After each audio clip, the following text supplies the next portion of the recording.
So we're on the record in docket 22 CR 08492. This is the State of Vermont versus Ezra Miller.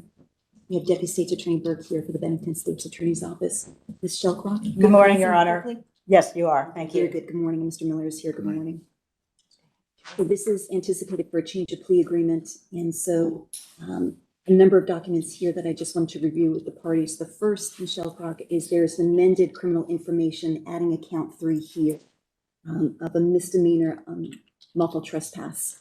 So I just wanted to review with the parties here and apologize as I'm flipping through the electronic screen. So it is an unlawful trespass here, and it's based on Trooper Shepley's original affidavit that was filed in this case here. I just wanted to review Deputy State's Attorney Burke with regards to the basis here of the providing notice against trespass by either actual communication to the person in lawful possession or by an agent or a law enforcement officer. Within the affidavit for probable cause of Trooper Shepley, paragraph number 1 certainly indicates that Mr. Miller's entrance did not have a right to do so. That's in paragraph number 1. That was based on Mr. Winokur's statement to Trooper Shepley. Paragraph 5, again, Mr. Winokur was indicating that Mr. Miller was not invited. No one was there. I just wanted to make certain that that was what the state's basis, what we believed provided for the notice against trespass. Yes, Your Honor, there is a stipulation for the court on the factual basis. It would be on May 1st of 2022. Ezra Miller entered the property located at 819 County Road in the town of Stamford, Bennington County, Vermont. They did not have the owner's permission to be at the property, and one or more signs at the entrance of the property gave reasonable notice against trespass. And we were able to confirm there was at least one sign that gave that notice through Mr. Winokur. Okay, that's not on the plea agreement. Is that a separate document? It's not. We did not file a separate one, but that is a conversation that I had with Attorney Shellcroft. Okay, very good. That is one of the reasons why I didn't find probable cause before, because I wanted to talk with both of the attorneys about that and what your agreement was. Yes, and that's correct, Your Honor. We have so stipulated. Okay, very good. So I will find probable cause for the count 3 unlawful trespass based on that factual basis, based on the agreement of the parties here. And I will sign that as part of all the documents that I'll sign today. But based on Trooper Shepley's affidavit, based on that, the court certainly can find probable cause here. So, Michelle Crock, based on that, it would otherwise be a Rule 5 hearing on the amended count. But my understanding is that this would be a plea agreement here. That's correct, Your Honor, and we're prepared to enter a plea of guilty contingent on the court's acceptance of that agreement. Very good. Before I do that, let me just check in one more time, Deputy State's Attorney Burke. I'll certainly ask you before imposing sentence here with regards to any information that you have from Mr. Winokur, but just overall, I'd imagine that that's probably something that you've had contact with him. We've had multiple conversations regarding this case. The victim is in support of this resolution. It protects his privacy interests without having to go forward with the trial, as well as ensures continued mental health treatment for the defendant. It essentially acts as a deferred sentence on the felony matter, which was the design and of the agreement, which would continue to allow the defendant to engage in his employment that they choose to engage in. So given that it has the benefit of ensuring the compliance with the conditions, which would protect the victim, but it also allows the defendant to continue their employment as well as continue the mental health treatment. So given all that, the victim was in support of the agreement. Very good, thank you. So, Michelle Crock, with regards to before the court would inquire of your client, anything that you want to place on the record? No, thank you, Your Honor. We'll rely on the written agreement. Okay, very good. So, Mr. Miller, I have a number of questions for you. First of all, how would you like the court to address you? Mix Miller. Okay, thank you very much. Thank you. So, Mix Miller, first of all, I want to make sure that you understand here what the agreement is. And I do have a signed plea agreement. It has your electronic signature back on December 23rd, as well as your attorneys, as well as the prosecutor. What it reflects is that you'd be pleading guilty to this count 3 that I've now found probable cause for. It's a misdemeanor unlawful trespass.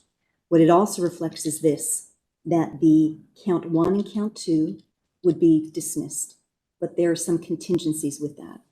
So the count 1 would be dismissed, the burglary.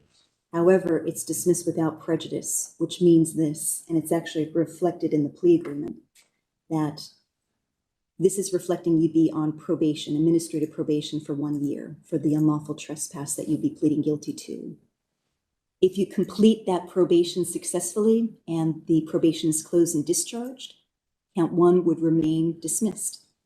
However, if there was a violation of probation that was filed that a court found probable cause for, the state could refile the count 1 burglary.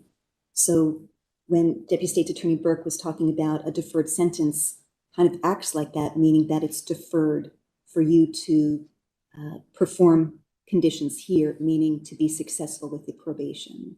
And if there was a violation filed, even if the violation was not found, what this says, if there was a violation filed that a court found probable cause, the state could refile that count 1 burglary, which is a felony offense.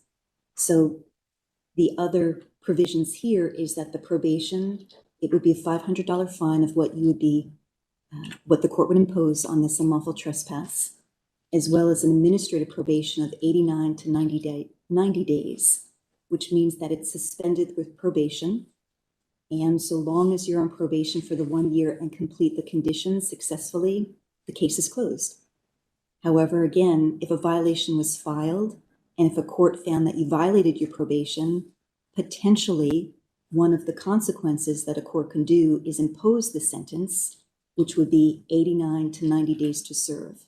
I'm not saying that that is what the court would do based on a violation of probation, but it is one of the options that a court could have if after a hearing and after the court made findings, meaning you'd have a right to a hearing, the state's burden to prove any violation of probation, your attorney's ability to cross-examine, put on evidence on your own behalf, but potentially a consequence of finding someone in violation of probation could be imposing the underlying sentence. So that is what the plea agreement here reflects. It's a lot of information, but that is what you've signed back on December 23rd, 2022. So I just want to make certain that that is your agreement. Okay. I am most certain that your attorney has asked you and reviewed all of these questions with you. It's not to repeat that, but I just need to make certain that this is what you want to do and that you understand that. So you have a right to a jury trial here. You have a right to pick with Michelle Crott 12 members from the community who would be fair and impartial, and it's the state's burden to prove each and every essential element beyond a reasonable doubt until such time you be presumed not guilty. And it's the state's burden to prove that, not your burden to prove your innocence. You're presumed innocence until such time that you plead guilty. You have a right to confront the witnesses, meaning they would be physically here in court so that you can see them, so you can hear what they have to say. Your attorney can ask them questions on cross-examination, but they would be physically here so that you can confront them. You have a right to present any evidence on your own behalf, although you're not required to do so because it's not your burden. It's the state's burden to prove the case beyond a reasonable doubt. You have a right against self-incrimination, which continues from the point here until such time that the jury deliberates, and no one can force you to testify in this case. In other words, the state can't call you as a witness against yourself. Only you can determine whether or not you're waiving that right against self-incrimination and would want to talk about this case at trial. Ultimately, if a jury found that you proved each and every essential element, meaning that it was you back on May 1st, 2022, and that you entered a place that you were provided notice that you couldn't go to and couldn't stay, and you knew that at some point, but despite that you did enter a place and remain there without permission, and the state would have to prove that beyond a reasonable doubt. The jury found that they did.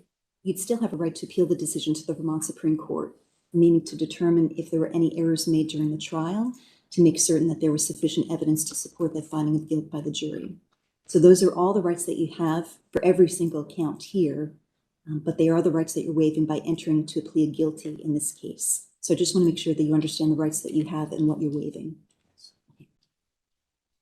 Besides the plea agreement here, and I've reviewed some of that with you, but besides the plea agreement, has anyone promised you or forced you or threatened you to come to this decision to plead guilty? And has anyone Are you under the influence of any alcohol or prescribed or non-prescribed medication that's impacting your judgment today? And I want to make certain that you understand the penalty here. So what's alleged again is that you, Ezra Miller, in the county of Bennington at Stamford on or about May 1st, 2022, without the legal authority or the consent of the person in lawful possession, that you entered or remained on land or in any place as to which notice against trespass was given by either actual communication by the person in lawful possession, meaning the owner of the property, or his or her agent, or by a law enforcement officer acting on behalf of such person or such agent, or that there were signs or placards designed or situated to give you reasonable notice. All of that is in violation of Title 13, Section 3705A. The maximum penalty is not more than 3 months imprisonment or a fine of not more than $500. That's the maximum penalty that the court can impose here. And the sentence structure of what you agreed to is what the court will impose, but I wanted to make certain that you understand the offense here and the maximum penalty under law. Yes. Okay. Ms. Miller, if you were not a U.S. citizen, potentially a conviction could prevent you from remaining in the country, or if you left the country, from re-entering the country. And then on page 2 of the plea agreement, it is on page 2. I don't have that as copied here, but it's a notice of collateral consequences for conviction.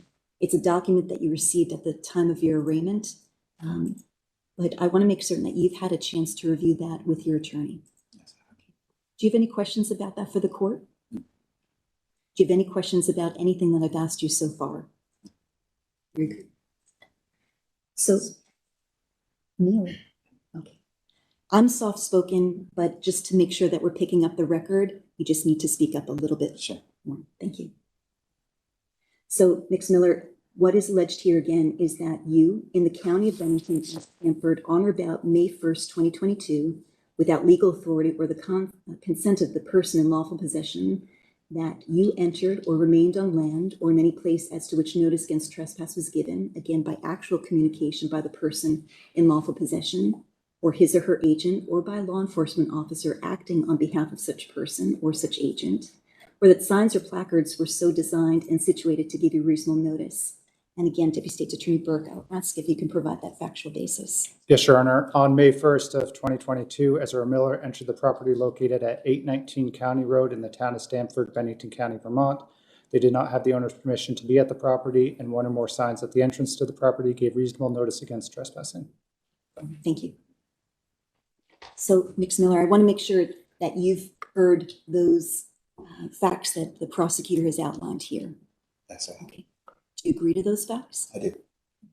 So you agree that when you went to that property in Stamford, Mr. Winokur's property, that you knew that at some point that you weren't able to go onto the property, that there was notice provided you beforehand that you didn't have permission to enter that property? Yes. Okay. And despite that, you were there on that property? Yes. Okay. All right. So to that count here, how do you plead? Guilty. Okay. So I do find here that your plea of guilty is knowing and voluntary. I do find a factual basis here, and the court will accept that plea of guilty and will enter judgment of guilty here. So I do have some questions. Just ask the prosecutor and then your attorney and then yourself. So that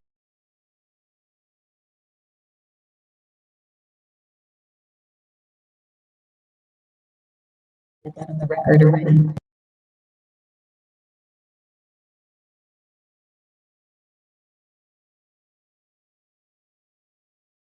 Itself, besides reiterating the support of the victim for the resolution. In terms of the plea itself, we do have the signed written waiver of the statute of limitations for count 3. Yes. That was filed previously. We do ask the court to impose the administrative probation conditions as a qualifying offense under 205 and make the appropriate finding that's in the interest of justice for the added conditions that the parties agreed to. And it seems that the interest of justice reflects that this was once a felony and the factual basis supports the felony. Interestingly, the factual basis also supports the misdemeanor of amended. So yes, and that is the reason for the interest of justice, given that amendment down from the listed offense down to the misdemeanor trespass. okay, very good. Thank you. Thank you. So Ms. Shellcroft, first of all, with regards to the amended count here, I did see and find that the waiver that was signed about the statute of limitations of the unlawful trespass was commenced past the 60 days under the statute. Mr. Miller was waiving that, or Mix Miller was waiving that. With regard to the administrative probation here, the agreement about that it is administrative probation, but some additional conditions based on finding the interests of justice. I just want to make certain that you also agree with that here. I do, Your Honor. We have worked with the state's attorney's office extensively to craft appropriate conditions, and these strike a balance in the interest of justice, and particularly with respect to Mix Miller continuing to obtain mental health treatment. Anything else that you want the court to know here? I certainly am going to impose the sentence, so No, thank you, Your Honor. We appreciate the court's consideration. you're good. So, Mix Miller, this is your opportunity. First of all, I want to make certain also that as part of this plea agreement here, that the unlawful trespass case, you did sign a waiver indicating that you were waiving your right to contest here that it was commenced past the 60 days under the statute of your agreement here for the unlawful trespass. I want to make certain that that was your agreement as well. Okay. You don't need to say anything here before I impose sentence. I am going to accept the sentence here. I find that it is a very sound plea agreement and sentence of a very equal balance between rehabilitation and punishment. And for all those reasons, I think that it is very appropriate. If you want to say anything, this is your ability to do so, although you're not required. Or if you're good.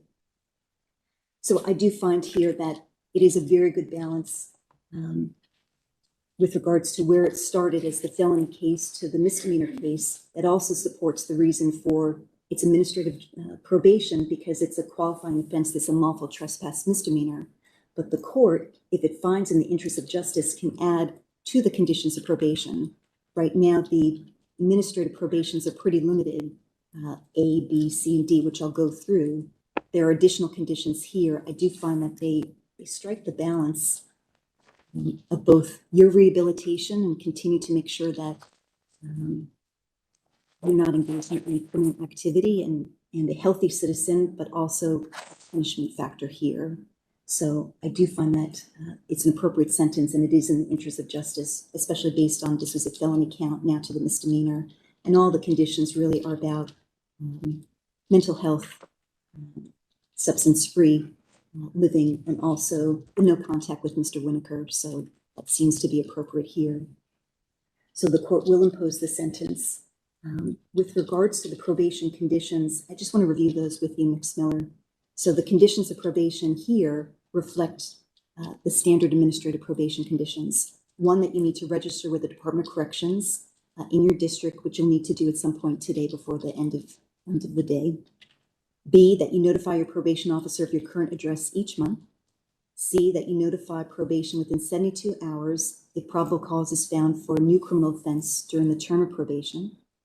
And D, that you're not convicted of a criminal offense during probation. Those are the standard administrative probation conditions under Title 28, Section 205. So do you have any questions about those administrative probation conditions? No. Are those conditions that you think that you can comply with? Yes.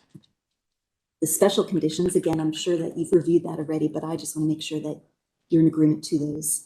Condition number 2 is that you can't drink alcohol beverages to the extent they interfere with your employment or the welfare of your family, yourself, or any other person. Any questions about that? No.